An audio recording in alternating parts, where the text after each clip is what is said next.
साहब, ये आपने वज़ीर साहब ने ऐलान किया ऑपरेशन अज़्म इस्तेहकाम का। उसमें ऑपरेशन का लफ्ज़ था, फिर प्रेस रिलीज जारी की गई, फिर कैबिनेट से उसकी मंजूरी दी गई।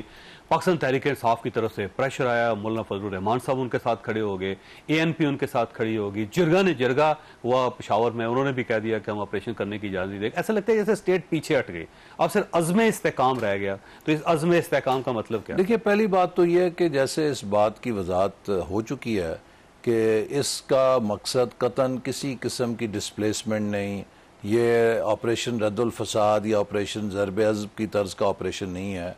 ये तो एक नहायत ही टारगेटेड ऑपरेशन है, चूँकि आपने देखा कि हालिया कुछ दिनों के अंदर हमारे मुल्क के अंदर इंतहा पसंदी और दहशत गर्दी दोबारा सिर उठा रही है। अभी देखिए, हाल ही में जो स्वात का वाक़या हुआ है, आई ओपनर है ना। उससे पहले सरगोदा में, जड़ावाला में, सियालकोट में ये वाक़यात हो चुके हैं। यानी कि ये वाक़या हो जाता है, इसके बाद फिर हम दुनिया के सामने जाके अपोलोजेटिक होते हैं, माजरत करने, नहीं ये इस्लाम नहीं है, ये पाकिस्तान नहीं है। चंद लोग होते हैं वो पूरे मुल्क को और पूरे इस्लाम को दाव पे लगा देते हैं, ठीक है, बदनामी का बायस बनते हैं। इसी तरह चीन के जो हमारे वर्कर्स हैं उनके ऊपर दहशत गर्दी के वाक़यात हुए, जिन्होंने पाकिस्तान और चीन के ताल्लुकात को मुतासर करने की कोशिश की। और अब आपने देखा कुछ लोग पकड़े भी गए कि जिनसे ये पता चला कि एक बड़ी मुनज़्ज़म साजिश हो रही है भारत की तरफ से कि वो पाकिस्तान में डिस्टेबलाइजेशन करे।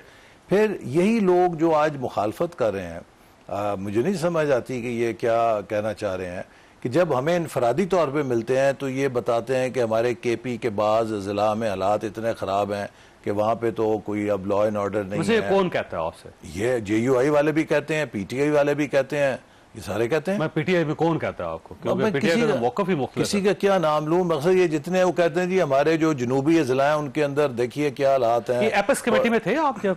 नहीं, मैं नहीं था। ठीक है। अच्छा, अब मसला ये सर कि मौलाना फजलुर रहमान साहब ने ये कहा है कि चाइनीज की तरफ से आया है प्रेशर और उसकी वजह से आप ये कर रहे हैं, क्योंकि उन्होंने कहा है कि देखिए, चाइनीज की तरफ से कोई प्रेशर नहीं, ये हमारा अपना मफाद है। पाकिस्तान में अमन, पाकिस्तान में दहशत गर्दी को ख़त्म करना, पाकिस्तान में इंतहा पसंदी को रोकना, ना हमने चीन को खुश करने के लिए करना है, ना हमने अमेरिका को खुश करने के लिए करना है। अगर हम अपने मुल्क की बका चाहते हैं, अपने मुल्क की तरक्की चाहते हैं, तो ये सब कुछ हमने अपने लिए करना है ना। आप मुझे बताइए कि जिस मुल्क के अंदर दहशत गर्दी होगी, जिस मुल्क के अंदर ये स्वात जैसे वाक़यात होंगे, उस मुल्क में कौन सरमायाकारी करेगा?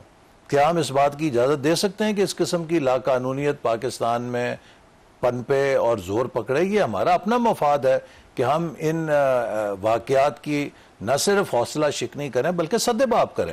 जैसे ऑपरेशन अब होगा, ये पूरा ऑपरेशन अज़्म इस्तेहकाम ही है।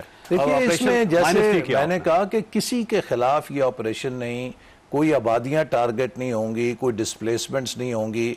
ये नहायत टारगेटेड जो जहां पर दहशत गर्दी के बराकज़ हैं या जो इंतहा पसंदी जहां से फैल रही है, उन चीज़ों को न्यूट्रलाइज करना या उनका सदेबाप करना, ये एक रियासत का फर्ज है। हैं सर मौलाना फजलुर रहमान साहब के, ANP के, पाकिस्तान तहरीक इंसाफ के, आप उनको खत्म क्यों नहीं करते? मेरा ख्याल है कि ये, मैं तो जाती तौर पे समझता हूँ कि वजीर आजम को चाहिए कि सबको बुलाएं। और जैसे कि जब आर्मी पब्लिक स्कूल के बाद ऑपरेशन हुआ था, सबको बुला के एतमाद में नवाज शरीफ साहब ने लिया था, तो और इसी तरह मीडिया को एतमाद में लें और वाजे करें। तो ये इसमें सिर्फ मुझे थोड़ी एक लैक ऑफ अंडरस्टैंडिंग या मिसकम्युनिकेशन लगती है, वरना ऐसे कोई खदशात नहीं। ऑल पार्टीज कॉन्फ्रेंस बुलाई जाए, बिल्कुल बुलाई जानी चाहिए। और उसके चांसेस हैं कोई? पाकिस्तान में दहशत गर्दी और इंतहा पसंदी का सामना करना और मुकाबला करना, ये सिर्फ एक जमात का, हुकूमत का नहीं, पूरी कौम का फर्ज है। क्योंकि ये वो रुझानात हैं जो हमारे बच्चों को आगे देखने पड़ेंगे। हम अफोर्ड नहीं कर सकते कि इस मुल्क के अंदर इंतहा पसंदी या इस मुल्क के अंदर दहशत गर्दी पनपे या दोबारा जिंदा हो। इसलिए हम सबको मिलकर इसके ऊपर सियासत नहीं करनी चाहिए।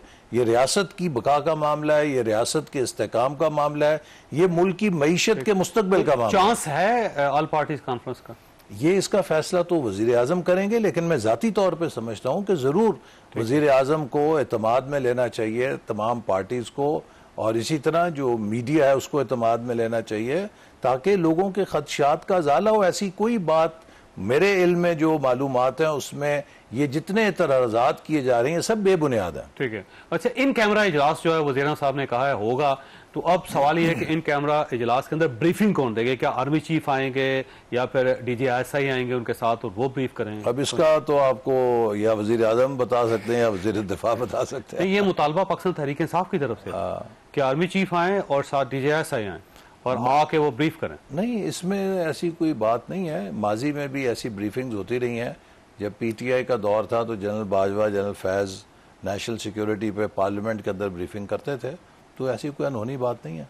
हो जाए तो कोई हर्ज नहीं है। जी, मेरे नजदीक। अच्छा, ये फरमाइए सर, ये जो अब दहशतगर्दी आ रही है पाकिस्तान में, उसके अंदर गवर्नमेंट का अपना नैरेटिव ये है कि जनरल फैज़ हमीद साहब ने जो गलती की थी, उन्होंने अफगानिस्तान से TTP के लोगों को ला के यहाँ पे सेटल किया था, अब वो लोग प्रॉब्लम पैदा कर रहे हैं। तो आपका क्या ख्याल है कि माजी की कुछ गलतियां हैं जिसका नुकसान बर्दाश्त कर रहा है पाकिस्तान इस वक्त? देखिए, उस वक्त भी जब ये पॉलिसी ज़ेर बहस थी तो कुछ लोगों ने उस वक्त ये बात का इजहार किया था, और मुझे जहाँ तक याद है कि बड़ा क्लैरिटी के साथ ये जवाब दिया गया था कि जो लोग आएंगे वो मुसल्ला नहीं होंगे और वो पाकिस्तान के आइन को तस्लीम करेंगे। एक किसने कहा था? जनरल फैज़ हमीद साहब, जिन्होंने ब्रीफिंग दी थी।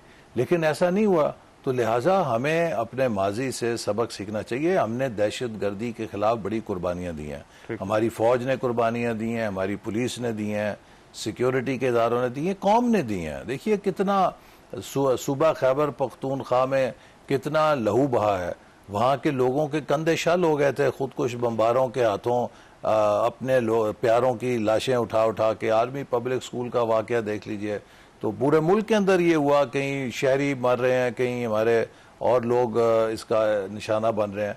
तो हमने एक बड़ी कुर्बानी दी है, और अब अगर उस कुर्बानी के बाद हम फिर उसके तमाम नताइज को फेंकना चाहते हैं, ज़ाय करना चाहते हैं, तो हमसे ज्यादा तो इसका मतलब ये हुआ कि जनरल बाजवा साहब और जनरल फैज़ हमीद साहब की वो जो प्लानिंग थी वो गलत साबित हुई, वो उनको ये नहीं करना चाहिए था इन लोगों को। मेरा ख्याल है कि वो जो भी पॉलिसी थी वो वेल थॉट आउट नहीं थी, ठीक, और अगर वो करनी थी तो उसके लिए जो कोई सेफ गार्ड्स होने चाहिए थे वो सेफ गार्ड्स नहीं थे। अच्छा, अब फरमाइए सर, अब क्योंकि अब भी अफगानिस्तान से अगर आप देख लें जो बलोच अस्करियत पसंद हैं उनको बैकिंग मिल रही है अफगानिस्तान से, ये जो TTP के लोग पाकिस्तान के अंदर जो कुछ कर रहे हैं उसकी सपोर्ट है अफगानिस्तान से मिल रही है। तो आप जो ऑपरेशन करेंगे क्या ये अफगानिस्तान के अंदर जाकर भी करेंगे? देखिए, हम तो जो ऑपरेशन करेंगे वो उन लोगों के खिलाफ करेंगे जो हमारे मुल्क के अंदर दहशत गर्दी कर रहे हैं, जो हमारे मुल्क के अंदर इंतहा पसंदी कर रहे हैं, उसको न्यूट्रलाइज करेंगे। और मैं समझता हूँ कि एक्चुअली ये कोई ऑपरेशन नहीं है, ठीक, ये नेशनल एक्शन प्लान का अपग्रेडेड वर्जन होगा जो आज के हालात के मुताबिक होगा। नेशनल एक्शन प्लान वो था जिस पर पूरी कौम का इत्तेफाक था, ठीक, और वो 2014-15 में बनाया गया। आज हालात थोड़े से उससे बदल गए हैं, तो इन अ वे ये जो मेरे नज़दीक जो मैं समझता हूँ ये जिसे आप ऑपरेशन कह रहे हैं या अज़्म इस्तेहकाम है, ये नेशनल एक्शन प्लान ही की एक वर्शन है कि जो आज के हालात के मुताबिक जिस पर अमल दरामद किया जाएगा। और वो देखें, जब नेशनल एक्शन प्लान पर अमल दरामद हुआ था बड़ा मौसर हुआ था, उससे एकदम दहशत गर्दी की कमर टूटी थी, और इंतहा पसंदी का जो मुल्क के अंदर प्रचार होता था, जो उसका फरोग था, उसके रास्ते में रुकावट हुई थी। और हमें उस पैगाम पर, वो जो पैगाम पाकिस्तान उस वक्त हमने बनाया था जिसमें तमाम मजहबी क़यादत के साथ मिलकर बताया था कि ये चीज़ें जो खुदकुश बमबारी है, दहशत गर्दी है, इंतहा पसंदी है, इसका इस्लाम से कोई ताल्लुक नहीं है। तो हमें उलमा को इसमें शरीक करना चाहिए, हमें मीडिया को शरीक करना चाहिए, हमें एजुकेशनिस्ट को शरीक करना चाहिए। ये होल ऑफ सोसाइटी अप्रोच की जरूरत है। अगर नेशनल इशू है तो फिर पूरी नेशन को उसके साथ